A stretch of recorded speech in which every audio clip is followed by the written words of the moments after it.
Yeah.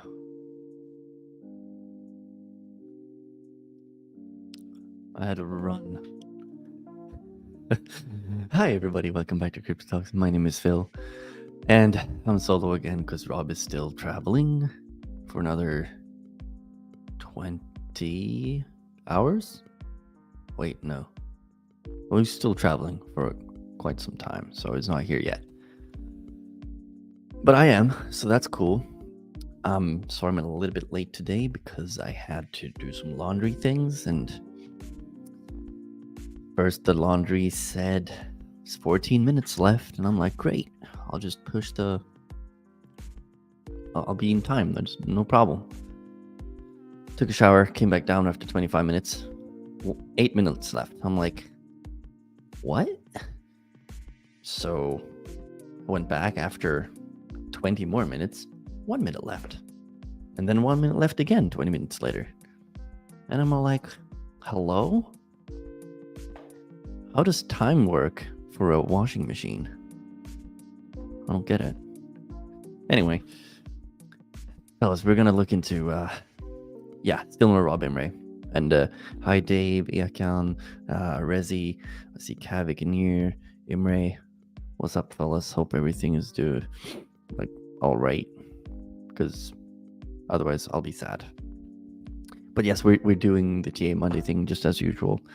We're gonna look into Bitcoin, and something is happening. So finally, we got something to talk about that's actually not all too zoomed in. You know how we do things here. Usually, we do kind of a zoomed out view. We look at a little bit of a bigger picture. We look at the bigger swings, the bigger trends, and we haven't really been able to do that for a while. And good, Imre, if you don't eat food, Imre, that means if you don't eat, you're gonna die probably. So it's a good thing. So keep eating. Let's jump over directly to the charts here. So if you were here a couple of, I guess, 2 weeks ago when we first mentioned this, or maybe last week, I can't remember, to be honest with you. We found this nice little consolidation pattern, and the whole thought process was basically we need to break out of this, and we know that I'm already dead inside. Are you, Imre? I don't think so. Come on. But so this consolidation pattern, we were talking about basically how Bitcoin would be stuck once we get to the all-time high, which is from here, around 69K. We would probably get stuck in a sideways move up until the halving. That was something that we were talking about quite extensively for a good while. And so far that's played out. But instead of it playing out as a flat kind of resistance type thing or flat range, it's played out as a ascending, or sorry, it's not even an ascending, it's just a triangle pattern with higher lows and lower highs. And so that means price gets squeezed, volatility comes down, and then eventually it breaks out. This pattern in particular tends to break out about 70% of the time to the upside. And this was kind of what we predicted, and that's what's happened. We're also looking at, we've kind of caught this little range here where we were expecting it to kind of, when it broke out again, we had this trend line right here, or sorry, not trend line, support line right here, 69K. That's been there the whole time, mainly because of all these bounces, and it was the old all-time high and all these things, right? So we had a bounce here, came up, finally broke through here with some pretty good volume here, and big move, which is good because that, if you do a breakout, you don't want to have like the small, tiny little breakout with just a small candle. So what we wanted to see here was a breakout with some power behind it, which is exactly what we got. We got two massive 4-hourly candles, and then I was asked the question in Discord, kind of during this going on. Remember? "Oh, should I buy the breakout?" And I said, "You could buy the breakout," meaning, exactly when it tips over this line. But more often than not, we come back for a retest. And that's exactly what's happened. So I'm going to zoom into the 1 hourly here just to get even a better view. So, like I said, we broke through here and here, and then we had this kind of topping thing. I'm not exactly sure why it topped out there. I think it's because of this peak right here, where it just ran out of juice, basically. But we were expecting, like I said, we had this line here since we created this little range type thing here, and I've left that there. And we've actually, funnily enough, this isn't exactly on any type of top anywhere. I just put it there as kind of like an average between the peaks, so to speak. And it ended up bouncing exactly on that line. As you can see, it's kind of funny. And that's just by happenstance. It's not that I called it perfect. I just put the line there somewhere around where those peaks were. So it doesn't have anything to do with that. But generally speaking, I was expecting, and I think I mentioned it, that the range that was, around these peaks, sort of around here somewhere, would be some type of support range once we do break above this again. And that's exactly what's happened. We've caught two nice little wicks there so far. And you saw probably in the beginning here when I started that I had the Bollinger Bands on, and the reason to why I had that was because we were on the 4 hourly, and looking at the 4 hourly like this in the recent uptrend, the 4 hourly Bollinger Band is kind of what the price has been playing above and kind of respecting. We only have one real bounce on it though, so I wouldn't say it's like locked into the 4 hourly at this time. Hey Shub, what's up, man? I'm doing good. Hope you're good. And so when we're looking at the 4 hourly Bollinger here, and I don't really use the Bollinger for anything else than kind of seeing what trend and what time frame others are kind of trading on. It tends to show me that pretty well. So if I would zoom into the 1 hourly here, we can see it's not respected at all. Here it's been ignored. It's kind of just jumped all over the place down here. It's fallen under this and bounced on this support line here. So it's not really played the 1 hourly. So I'm not looking at the Bollinger for the 1 hourly. But now that we are in this kind of this breakout here, and we are bouncing here, I'm kind of waiting for this to kind of move a little bit sideways. Let this 4 hourly Bollinger trend line come up here. Above this is where I want to see it, because this is the trend that we're playing on, and I want to see this support, which is the moving average on the Bollinger. And then we'll let that move just above, and then it'll be good. Then we have much more support coming in, because right now we have this, and then we have this downtrending line from the previous pattern. And let's see, I think you need a good thumbnail designer or video editor. Shub, we have people that we're going to bring on for that soon. However, right now, we don't really care. We're kind of just doing these lives and all that stuff. But if you want to talk about it, join the Discord and come talk with us. We're always there. So anyway, let's get back to this thing. We're looking at the 4 hourly right now. I'm kind of expecting it to come down into this Bollinger again. And we're kind of stuck in this range now. So rather than being stuck here, which is what I was hoping we would not be, since we broke out of this, I was kind of expecting it to maybe get stuck here, and that would have been kind of not very good, because then we're back in this range. But now that we broke out of this, we've actually created a nice kind of uptrend, because we do have the higher lows all the way up here. This is definitely a higher low, right? And we've had a lower high so far, which flattened out, but now we can kind of pull this, and suddenly we have this channel that you can see from like here and here. It's not very nice, but it's there. It's the start of something new, right? A new trend that's being kind of worked into the system right now. And so expecting some type of slowdown here, just to let the Bollinger come back up here, let the 4-hourly RSI kind of come back down to midline.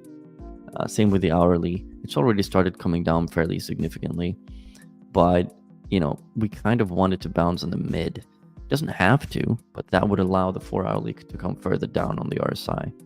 The daily is still like very much on its way upwards, and if we keep moving with this momentum upwards, you can see from here it's moved just a tiny bit. It's moved from essentially 48 or something like that up to 60 in the matter of like a week right here. It's not made a massive move. I'm not expecting it to. But getting this move, which is a 13% move from here to here, to that peak, if we keep on going with this momentum, we could definitely we will definitely break out of this all-time high and create a new one, which leaves us with essentially free air all the way up to 100K.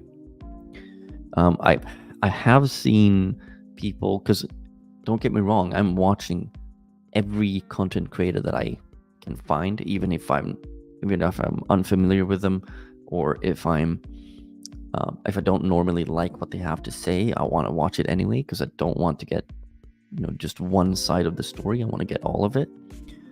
And the good ones tend to say what I've already thought. I'm not gonna toot my own horn here, but usually that's what happens. And the shill type guys tend to kind of just repeat what someone else has said.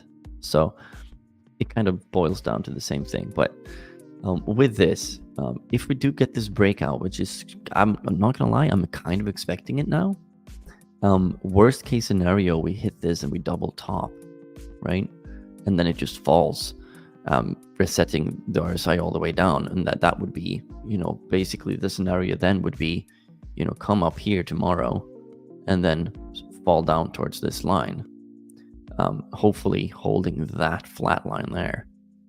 So over the course of a couple of weeks, you would end up here. Now, I don't think that's going to happen. The bullish momentum right now is high.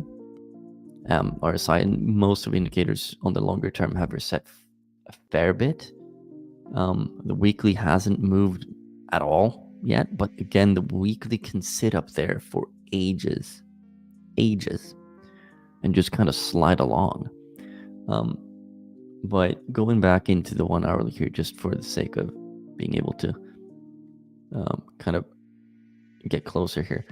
Sorry, let's go to the 4 hourly. That's a good one. So the next kind of level, like I said, would be 100K all the way up here. But the question is it just gonna go straight to it?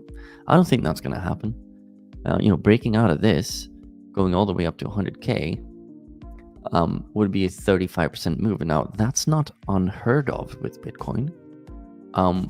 But at these prices, I don't know if I'm okay with saying, oh, it's going to go, three big green candles, boom, boom, boom. Don't think so. It's going to want to come up somewhere, make a little bit of a slowdown period, something like that perhaps, and then move along, or something like this. You see pump sideways and then pump again. And the question is, where is that going to end up being? Because a lot of people will want to buy that breakout, and then they want to sell some profit somewhere in anticipation of getting towards the 100K thing, right? And so what we can do to kind of check that is, first of all, we can pull a Fibonacci level right here. So we'll do it from the top down to this bottom, and we'll extend that. And we can then get an estimated level of kind of resistance. And then the next one ends up just above 100K. So that I'm not gonna say I like that, but I like that there's some confluence up here at least. And I do like that we get some kind of stop in the middle here, kind of to get some breathing room here. And the next thing we could look at is a much, much longer term type thing, where we're looking at, currently, we have this huge trend line right here this is the weekly, by the way. So this is all the way back in 2018 bear market territory. If we were to zoom in here and we could possibly pull a trend line between these two peaks and pull it out to here and see where we end up. And I'll just try some various versions of this because, we don't know if we want to be using, do we really want to be using the, oh, god damn, that's far. Do we want to be using the wicks on the weekly, or do we want to be using the candle closes? So I'll pull one for the wicks right here, and then I'll just pull one real quick for the candle close, just to see if they kind of correlate somewhere. And it seems like they end up about the same. And it's going to be way further up than I would expect it to be. And that's suddenly when then we have something. And to me, this is pretty far-fetched. I don't think a lot of people have pulled these lines. I don't really see the point of it to either. Because there's just, it's just two peaks, and there's not really any, like, it's too close together to pull something right here. I mean, sure, it could make sense that we hit it and get stuck there to kind of fulfill that long-term trend line type thing, but I don't really like it. That would place us about at 90K. And I think Rob and I kind of mentioned this before, that once we start talking about, price discovery, it's very hard to know where to go, right? And fib levels have always been a really good place to look for most, coins, I would say. And I kind of like this middle landing thing here, because that's a, if it breaks out from that, that's a, let's see, another 12.6% move, which is essentially what we had right here from this bottom to this peak. 12.64, exactly 12.64 even. So it's the same type of move from this blue line to break all-time high to get to this fib level than it was to get from here to here. Is that doable? Yeah, sure. Look, we just did it, right? And especially once we break out of something like an all-time high, we tend to make at least somewhat of a pumpy move. Kind of like we did here. We broke out of this 69K properly and we got this big candle. But that's after, this is like after we had a massive move for a long time, right? After this consolidation period, getting that breakout and kind of that stop right there is not far-fetched, I don't think. However, moving straight to 100K for me is kind of like, I don't think that's in the cards. But, I kind of like this scenario where we get this type of, we break out here, maybe we retest that, and then we start moving pretty fast up to here, and then we get stuck again, right? Maybe we have even a bigger one. Let's just say we have a breakout to here, we go to like 77K or something, and then it topples over, come back down to retest the high, and then we can kind of move back up. But that means it wants to come back and test kind of this again, and it can do that for sure before we start moving back. And it's like one of those things, it's hard to know where it's going to be, but this type of move makes sense because once we have a breakout I'll show you exactly what I mean here. Once we have a little bit of a breakout like we had here, here, we want to move out with strength, and then it wants to kind of slow down and come and retest something, right? So it's retesting this area right here with these ones. And this is small scale. This is on the 1 hourly, right? So it's not really a big retest. It's just, okay, it wants to come down, retest this before it moves on. The same way it pumped out of this right here, and then it kind of stayed here and retested it later. So it retested the strength of that 69K range and this peak right here. So you see how it's first struggled, broken out of it, then retested it, broke out of this, came up, and now it's retested this. So the whole retest thing, once you're looking at a breakout, a lot of people want to buy right here. But a lot of the time when you try to buy like that, it will do something like this. It tests the line, and then it goes, right? And then you've bought the peak. So you want to buy when it retests an important level, even if it's, yeah, sure, you could have bought here and got lucky and got a little bit cheaper Bitcoin. But the difference here is, if you bought that, it's a 1.36%. I mean, do you really care about that if you're going to accumulate for long term? I don't, right? And so that's kind of my thinking around that. So again, I did actually open a small position on this retest. Just a small one on Bitcoin, because I like to build my positions up over time. And it was a coin margin future, so I already had the Bitcoin, but I opened a position with that Bitcoin as my collateral, basically. And so currently, yeah, it's up a little bit, but I'm expecting it to kind of try to break this. And once we start getting close to this peak right here, that's when I'm going to move the stop loss, which is, I got in right here, and then I'm going to move the stop loss to like up here somewhere so that I don't get stop hunted, right? Normally you would move it to like here somewhere. That's so close to my entity that I don't really care. So if I'm putting it somewhere around here, and we go up here and fail that, then yeah, sure, cool, that's fine by me. Dream scenario though is we get this type of strength in the breakout. Once we break out from this, which is the all-time high, once we get that breakout, we'll hopefully move significantly up so that it can come down and retest this. So that would be, I open here, we break out, I wait for a retest, I add to the position, right? And then it might ride, come back up, and fail here. My stop loss should be sitting, if we're looking at this, right here, if it does like a small move here. And then that's pretty solid position, right? That's how I do things. I'm not telling you to do it that way, but that's what I do. And it's nothing more than that I can say about that, really.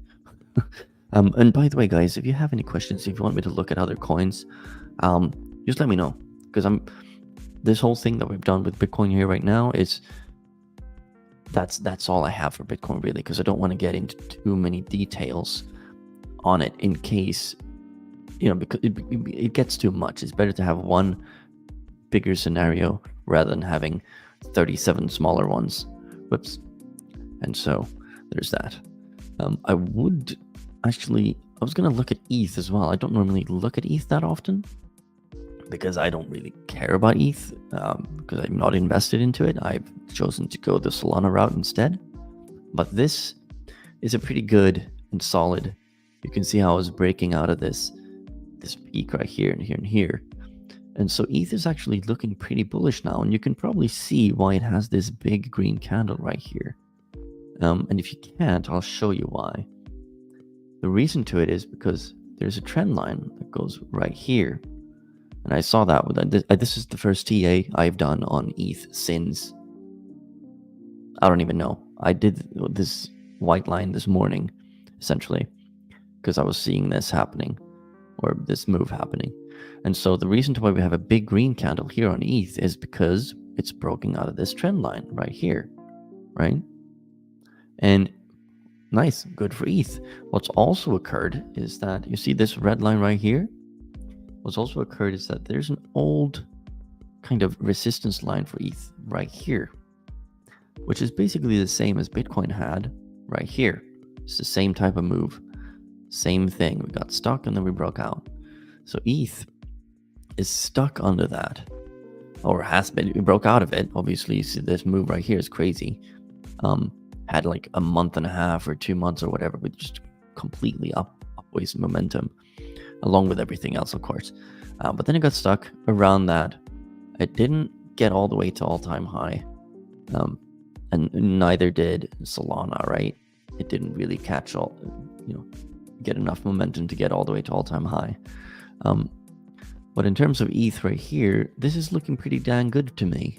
So if you are interested in ETH and if you are invested into it, it's essentially what's happened here is that we've had a liquidity like a long squeeze right here to grab liquidity, and then we've had a huge big red right here that went way lower, probably to grab the last of the liquidity, and then we've had I would call this a triple bottom right here, because you can see here it is.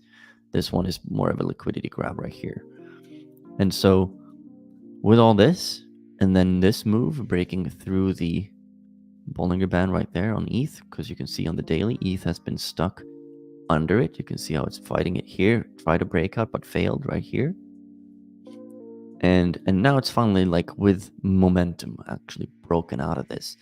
And if ETH can close this daily candle above this white line, meaning it closes it above this red and this the Bollinger Band right here, if ETH can do that, then yeah, that's a very good sign, because it's broken trend, it's reversed the trend on the daily, and now we're kind of just wanting to see ETH come up and create some kind of, let's call it a higher high, so we can make kind of a trend line like that, because we have one right there. That's super ugly, but you get what I mean, right? So ETH is actually looking quite good. I'm not gonna lie. Not that I'm personally not gonna get into it, because I don't want to hold ETH. Maybe a trade or two I could squeeze in there if it starts moving hard. If it breaks this, maybe I'll look into kind of just catching one of those quick moves up to here to all-time high. If it fails, then I'll drop it. If it continues on, then ETH has a significant move to make once it breaks its all-time high, which is somewhere around here, like $4,900. The next, like the fib level that we were talking about before, like on Bitcoin, that ends up at $11,500 for ETH. Is it going to go there? I don't know. But in terms of Bitcoin, if you're looking at the same type of fib level for Bitcoin, and I've removed that now, but I'll bring it back in. This is something that we've had drawn on the chart forever, and if you've followed us for a while, it's been there since we got this bottom. We've had that fib level. We just don't use that anymore right now. But if we do this, we pull it on Bitcoin right here from the weekly to the weekly close, so weekly close to weekly close, extend it, and then we get the fib level at 156 something $1,000 on Bitcoin. And that's really the next move after 100K, really, in my book. I don't really see it going. There's nothing else I can point to that would give me a prediction. Is that going to be the top? No clue. No clue. If anyone tells you that they know how far Bitcoin is going to go in price, they're lying to you. So we can just estimate here. In terms of Solana, though, and I'm going to just real quickly answer a question here, because I saw I got one, so I'll do this. Let's see. Why does everything go up when Bitcoin goes up? Is it because it's the mother of every coin or something? Pretty much, yeah. So you'll always have these kind of smaller altcoins that will just make random moves because they're new, or they're meme coins and they're getting pumped, or all these things. But the real market, and I'm talking about the serious players, ETH, Solana, Bitcoin, Avalanche, all these real assets that people actually buy because they're good, not just because they want to make a quick buck on a meme coin. Those coins tend to move with Bitcoin because there's so much money floating around with Bitcoin that once Bitcoin starts moving, everybody kind of knows that, okay, game on, it's time to start buying. So they start buying the Bitcoin starts pumping, they start buying the altcoins because they know that that's going to gain more in percentage terms than Bitcoin will most of the time. And so that kind of just naturally happens. It's kind of a market sentiment reaction, I would say. It doesn't always happen. But what's usually a thing is when Bitcoin goes up, everything else goes up. At least the serious players in the game. However, once Bitcoin kind of stops and goes sideways, like we've kind of done now, like if we zoom in a little bit, it's not gonna, you can tell that Bitcoin is basically sideways. Yes, it's in an uptrending, it's just broken out of this, but overall, this is pretty much sideways, right? Up, down, up, down, up. Same thing here, up, down, up, down, up, down, sideways, sideways, sideways, right? It's down, but this is sideways. This is a consolidation period. So you get these pumps, consolidation, maybe a breakdown, up consolidation, down consolidation, up consolidation, consolidate. It's all over the place, right? It's the same thing. Go up, small breather here, up, and then we consolidate. And this is why every dip inside of a consolidation. All right, wait, you can only see my face. I know. Shit. I always do this. I need to stop doing this thing where my face is big. Who wants to look at that anyway? I don't see it in red. I don't. I'll start over. But my point that I was making is that we get consolidations. Right now, right here, we're consolidating sideways. We consolidate, we get these up moves, consolidation, up move, consolidation, up move, consolidation, down move, consolidation, up, consolidate, up, consolidate. It's the same thing every time. And so during a bull market like this, once you get to these slow moving kind of, once you get to these slow moving sideways / up / down type moves, every dip becomes a buying opportunity, right? Depending, of course, on what time frame you're looking at. If you're looking at the 1 minute, then maybe not. But if you're looking at this is the daily. I mean, obviously this is a buying opportunity. Obviously this is. And the funny thing about it is that on the daily, it takes a lot to move Bitcoin's RSI down to, oversold. So you can see really here how the pattern changes on the RSI, right? Bear market, right? Lots of actually I'm going to remove the divergences here, but you can see the difference, right? If you're looking at just the RSI, just for the lulz, okay?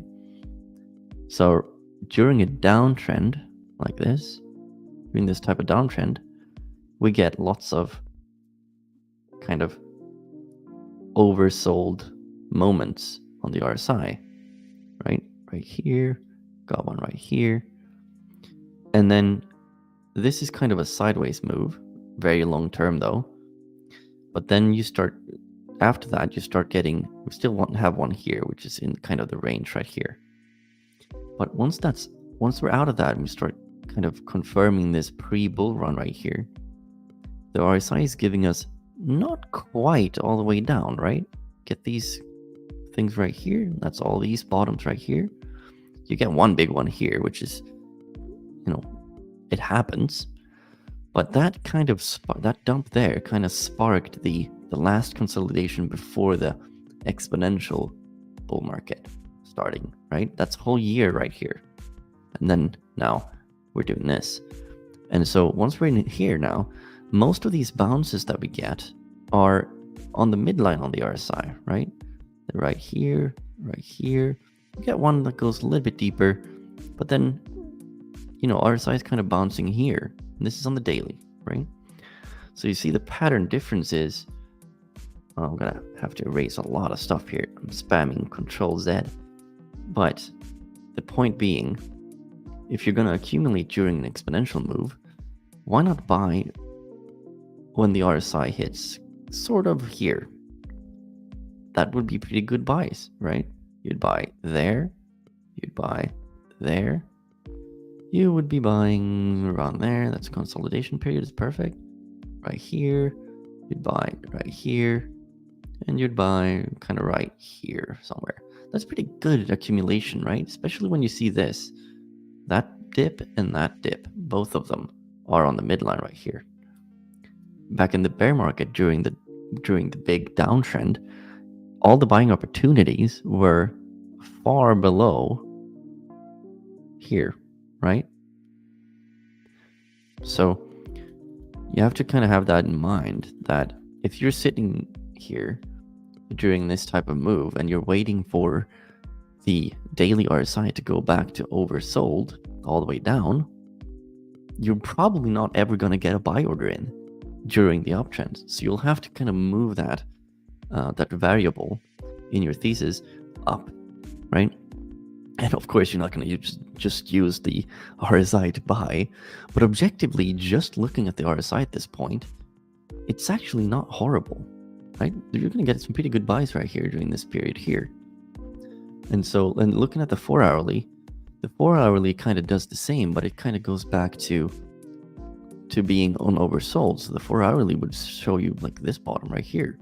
It would show you this bottom right there.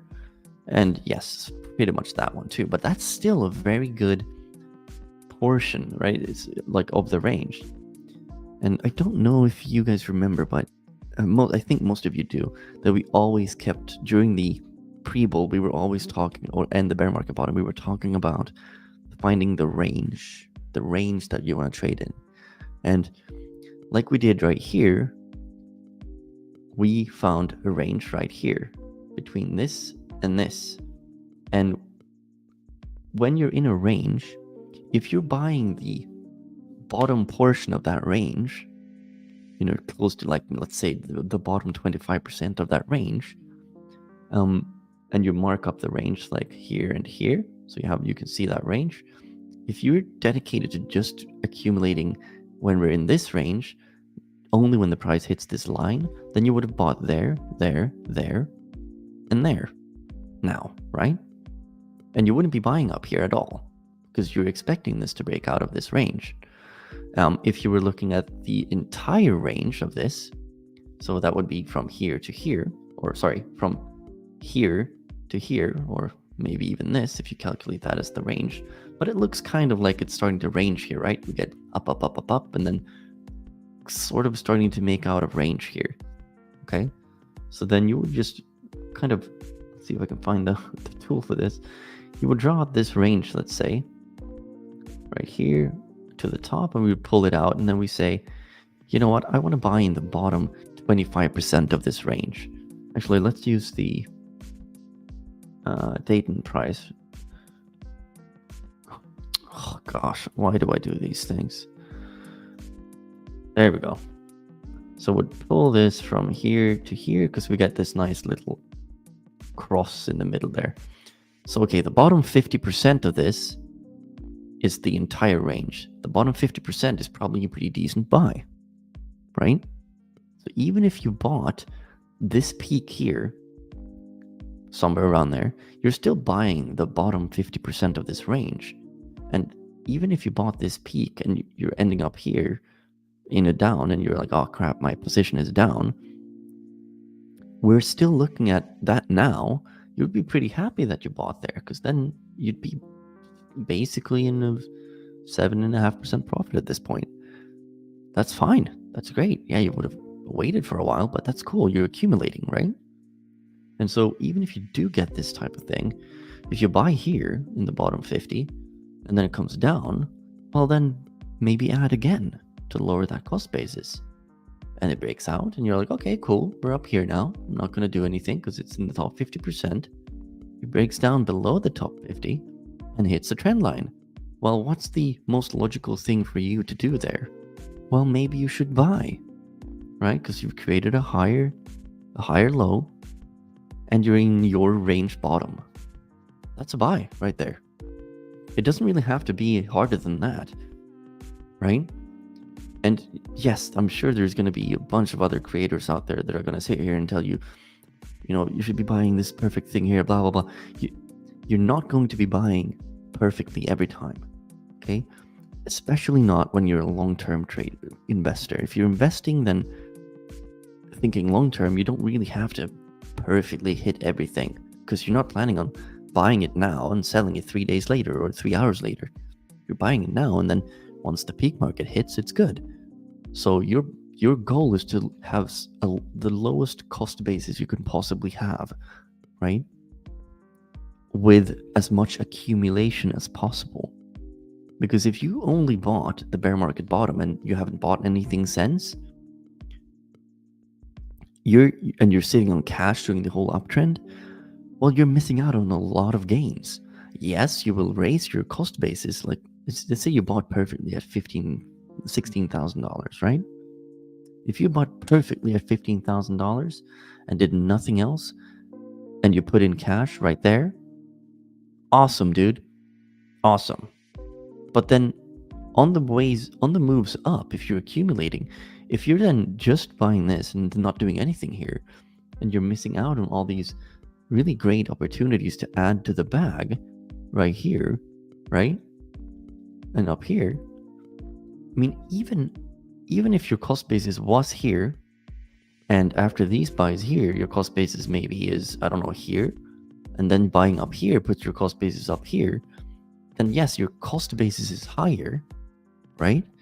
But you have added so much more to your bag with these extra buys that the amount of coin that you'll have will give you so much more gains in the end. And that's kind of what the point is, right? I mean, personally, for me, my whole point is to get more Bitcoins, right? I don't really care about how much Bitcoin is worth right now because I'm still accumulating and I'm going to keep doing that for a long time. My accumulation with Solana and Injective Render, Pith, Shadow, Jupiter, all these things, I'm buying those with one purpose. It's to be able to sell them during peak market, buy Bitcoin at the top. That sounds weird to you, perhaps. But then I'll use that to short Bitcoin on coin margin with coin margin futures to ride that downtrend into the next bear market with the Bitcoin that I bought at the top. Because if I'm buying it at the top, I'm gonna use it to short. And if I do that, I can still make a killing on the way down, right? That's the beauty of futures trading. You can earn money on the way down. I wouldn't suggest that for someone who's new to this, because you might short way too early and lose it, which is not optimal, obviously. But if you're just accumulating, buy the dips because you want as much coin as possible, right? That's kind of the idea. And oh, hi Toki Busa, you made it. Yeah, you're slightly late, but not that bad. Actually, dang, I've been talking for 43 minutes. Ooh, dang. Are you guys still awake? That's the big question. Let's see, Dave, you said something here. It's like every big player, they buy what they need, not always the best price. Exactly. It's like, and here's that actually, you're gonna have to remind me now to not forget to move this out. But think about this though, and this kind of plays on what David just said. Think about this. Currently, the big players, institutional players that we had 5 major companies get signed into being able to trade the Bitcoin ETFs from BlackRock. They just signed up for that and they're going to start accumulating. Maybe that's why we're pumping right now. I'm not sure. I can't tell you. I'm going to have to look at a bunch of numbers, ETF numbers and money flows and all that stuff. But huge institutions right now, and Mr. 100, the guy that's buying 100 Bitcoin several times a day for using $6-7 million every time during this phase right here, has been buying a lot of Bitcoins. They're buying here. Okay, the smart money, the big money, are buying right now. They're buying at all-time high. Seriously, let that sink in. They're buying a lot at all-time high. And we're sitting here. A lot of people are sitting here. I'm not saying you are, but a lot of people are sitting here and doubting, like, oh, is it going to go up higher? Oh, I don't know. Do you seriously think that the smart money is going to accumulate on a Bitcoin here and then let it crash? Yeah, not really. you know? So once we see these accumulation phases, when big players are accumulating, and when we get a breakout like we have right here, and that's a daily candle, right? When we have this type of breakout, tomorrow is probably going to be green. I mean, because first of all, the RSI has ways to move, right? And last time we got that type of move on the RSI on the daily from the midline right here, we moved from here all the way up to here, which is let's call it 74% pump. What happens if we pump 74% now from this bottom? I'm just gonna do this for fun. 74% right there. That puts us at 113k. Are we gonna do that? I don't think so. We'll get stuck under 100 for sure. I'm pretty sure. And so, when you start factoring in all these things, it's fairly easy to see that it's highly unlikely it's going to dump from here. And worst case scenario for me is like, okay, it goes up here in double tops and it wants to come back down to this line. It's still going to try to hold this type of range, right?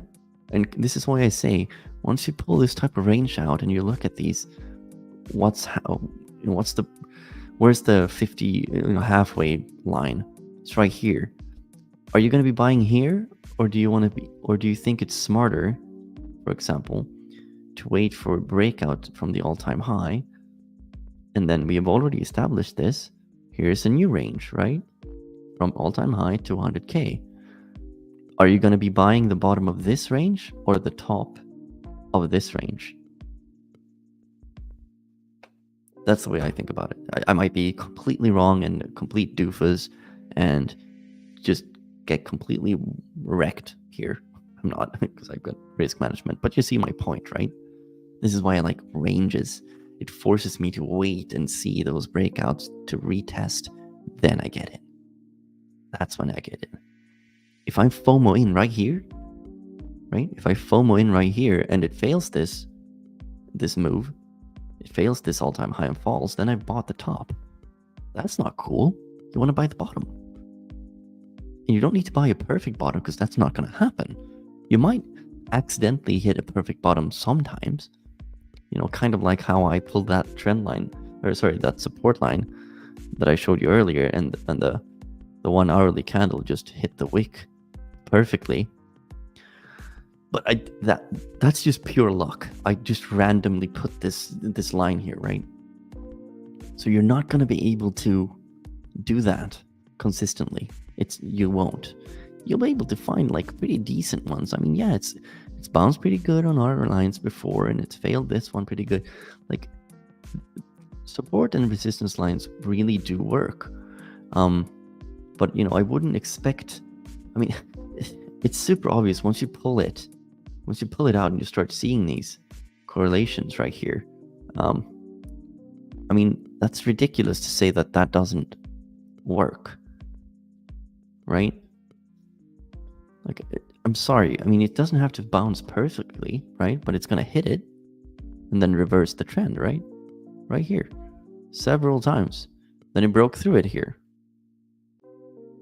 I mean, I can keep drawing on this line for ages. Well, that's a whole area there. Well, you see, it's like 1, 2, 3, 4. We could even argue that's one, but 1, 2, 3, 4, 5, 6, 7, 8, 9, 10, 11 times. 11 times that we've had some type of interaction with this, where it's like it hits it and then reverses. So learn to do your flat support and resistance lines. They are very, very useful. Oh god, I need to stop drawing so much on my screen or on my charts, because I keep having to delete them, and I could probably, I don't know. I was just about to say I could probably accidentally remove something wrong, but that's fine. You just press Control Z. But yeah, that's really what I'm looking at right here. We're at the top of this range right now. We need to see that breakout. Either you buy the breakout, take the risk, or you take another risk by waiting for it to come back and retest that. And I think Render did something very similar just now, just a couple of days ago. So if I go to Render, and then I'll look at this. You see, here's Render, right? Here's the all-time high. I pulled a line there way back when it was down here. I pulled that just to make sure that I had it.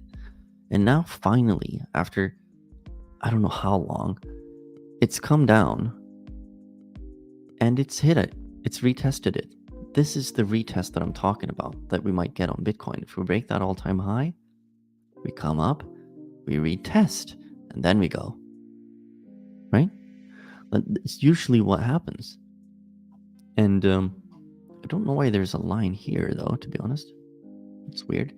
But yeah, it usually retests occur. And sometimes they don't, like with Injective right here. It doesn't always work, but it tends to play out pretty well. All-time high, line pulled, and then it came up and never came down to test it. Well, not so far at least, right? But what it instead did was it started bouncing on its fib levels right here after this. And I think, if I remember correctly, no, I don't remember correctly. Oh wait, there you go. That's where it's supposed to be. So we got the bottom of that consolidation pattern. Pull that to the peak. I think I had it here once that happened, and I pulled it out. Once we were here, and I was kind of hoping for it to kind of come down and hit this, so I could, guess what, buy more. But it didn't. It went up here instead, and then suddenly, it's already bounced on it a bunch of times. But obviously, those were missed. But after this one, it came down and retested this fib level. So fib levels work too. Let's see. We were gonna talk about Solana. Do you guys want me to look at Solana real quick? I don't know if you guys are interested in Solana at all. I know some of you are, but I'm not sure if you're interested in the TA itself for Solana right now. But we can just. I'll start looking at it, and if you guys don't want me to keep talking about it, just tell me and I'll stop. But no, it's pretty simple. Solana has done kind of what ETH has done in terms of kind of moving up, breaking through some resistances here, and not reached all-time high yet. Solana, although, has reached all-time high in market cap, and I agree with you, Ekan, Solana is the best layer 1 smart contract platform. Bitcoin is the best, generally speaking, in my opinion. But Solana is really a great project. So what's happened with Solana here is it broke out of this long-term trend, right? Or long-term resistance right here. And that's on the weekly close. That's why it's not like on the peak. And this one almost hit there. It didn't really line up. But I think that's because Solana has, after you got out of this market right here, and you start getting into the exponential move, Solana started playing according to this fib level from the all-time high to the bottom on the weekly closes. So once you look at that, you can see once it starts this big, like, okay, now it's time to go, comes out, bounces on this. I think this is just happenstance, but we get stuck a little bit on this. So there's this to me shows that there are people who have already pulled this fib level to kind of use that for their TA. So we bounced on a little bit there, and then we hit there. For me, I remember this. When I saw this wick here back in October of 2023, I was like, oh, it's playing the fibs now. Because I saw that and that. And I said, it's playing the fib. If it breaks out here, it's going to pump. Then it pumped. And it pumped. Kind of retested this fib. Went in the golden pocket, got stuck, broke out of it, went all the way to this fib level, went all the way back down to the golden pocket, and then started moving again. And so if you can spot these type of things, this is why you need to test everything you can find to see where it plays.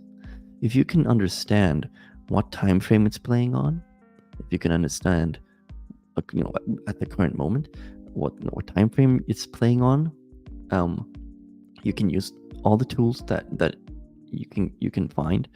Look at all the indicators. Where is it bouncing? Where do we have correlation on each time frame? Which time frame is the most important one for this coin at this time? And the fib levels tend to help a lot.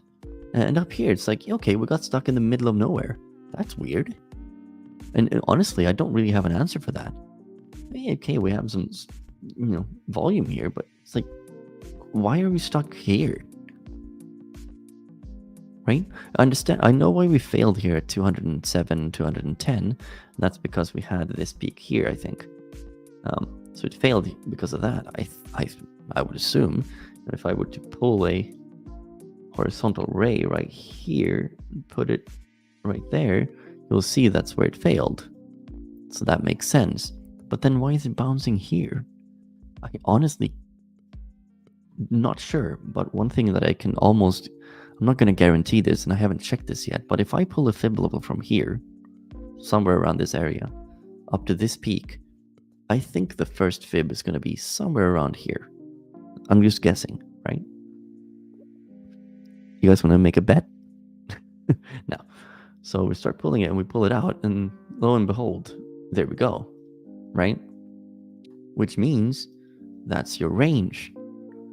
And what do? You pull your, this, you look at the range, you want to buy in the bottom 50%. So you hopefully bought as close to that bottom as possible. 1, 2. Nice.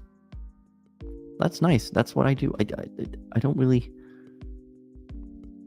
I find it to be ridiculously simple. And maybe it's just because I've been doing this for so long now. But I just find it so simple to find these ranges that it's almost embarrassing. And I don't mean this in like any bad way towards anyone else who's struggling with this, because I understand that I've been doing this for a long time, and I probably spend 10, 12 hours every day looking at charts and doing TA and looking at fundamentals and on-chain stuff. Like, I am a massive geek and I have no life. I'm sorry, it's just the truth. But yeah, that's... Try to find a range, guys.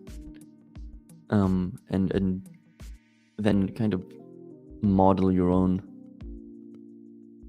your own buying thesis around something like that. Or find your own way. You don't have to use a range. I just find that to be very good. Because like I said, we do get these periods of sideways moves.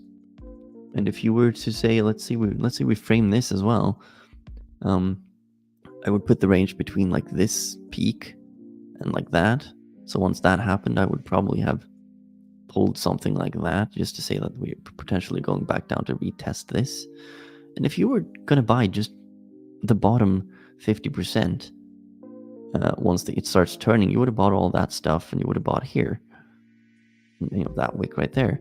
That's still very good. Like, in that range, in that period of time, buying the bottom 50% of this is good. You could say you wouldn't want to buy the bottom 25% if you want. That's going to give you less buying opportunities probably, but it's going to be a lower price. You got the same thing every time. Like, you would pull this, from that peak right there, and that peak, that's the range we're in when we get up here and start moving to the side. So you would pull that and say, I'm going to buy the bottom 50%. And then I guess you could continue on with that throughout this right here. But if you just bought the bottom 25% of this, you'd be buying that and that. I mean, come on. Ranges are great. And even if it breaks down from the range, like, you've still bought in an objectively good space within a range where you will find support or resistance in the future. So it's objectively a good buy. And that's the goal. Not perfect, but objectively good. That's the goal. And yeah, it's been an hour now. I'm gonna end it here. because I feel like I'm just rambling at this point and I don't want to break you guys' ears. But I will be in the Discord though, hanging out as usual. So, I forgot to tell y'all to subscribe, leave likes, all these things. But you guys already know. Come on. So it's fine. But make sure, you guys, that you follow us on TikTok as well, if you haven't already. And we would very much appreciate once one of our clips from these, we clip these type of things that we do here during the live videos, and we just clip it and put it up. We would very much appreciate it if all of you, if you have time and the energy, to leave a comment once there's a video up on TikTok, because that means we can respond to you guys, and that means that there's going to be interest, and the algorithm is going to see that, and it's going to send it out to more people, because we want more people in the community, right? You guys are here, you like this community, let's grow it together. We can grow it. Come on. And I shout out to Dave, because Dave, you've been commenting on a lot of the videos, and it really does help, because that gives interaction. It gives us something to kind of respond to, some questions or whatever. It doesn't matter, but it'll be fun. So please do that. And yes, I'll see you in Discord, guys. I'm jumping in there in like 2 minutes. You just need to take a breath, maybe get a drink, because I forgot this time. And yeah, see you guys there.